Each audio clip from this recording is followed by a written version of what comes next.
امام بخاری، امام مسلم، امام ترمذی نے اس حدیث طیبہ کو نقل کیا ہے کہ حضرت ابو ہریرہ رضی اللہ تعالیٰ عنہ اس حدیث پاک کے راوی ہیں۔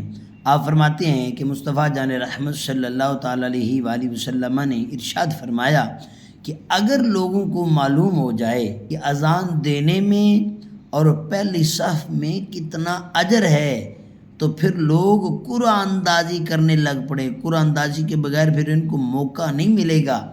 اگر ان کو پتہ چل جائے کہ اذان میں اور پہلی صف میں کتنا بڑا اجر اللہ تبارک و تعالیٰ نے رکھا ہے، اور پھر میرے کریم آقا صلی اللہ علیہ وآلہ وسلم نے فرمایا اگر ان کو معلوم ہو جائے کہ دوپہر کے وقت یعنی ظہر کی نماز کا کتنا اللہ تعالیٰ نے اجر رکھا ہے تو فرمایا پھر آگے بڑھیں، ایک دوسرے سے جلدی جو ہے وہ مسجد کی طرف آئیں۔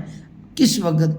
جب ان کو معلوم ہو جائے کہ ظہر کی نماز کا اللہ تبارک و تعالیٰ نے کتنا اجر رکھا ہے، اور پھر فرمایا اگر ان کو معلوم ہو جائے کہ عشاء اور صبح کی نماز میں اللہ تبارک و تعالیٰ نے کتنا اجر رکھا ہے تو فرمایا پھر وہ ضرور آئیں، اس میں پھر سستی نہ کریں۔ فرمایا اگر ان کو پتہ چل جائے کہ اس میں کتنا بڑا اجر ہے تو اگر انہیں گھسیٹ کر بھی آنا پڑا تو یہ گھسیٹتے ہوئے بھی مسجد میں ضرور آئیں گے۔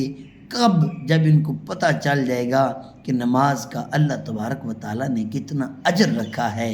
میرے کریم آقا صلی اللہ تعالیٰ علیہ وآلہ وسلم نے ارشاد فرمایا قرۃ عینی فی الصلاۃ، فرمایا لوگو نماز میری آنکھوں کی ٹھنڈک ہے۔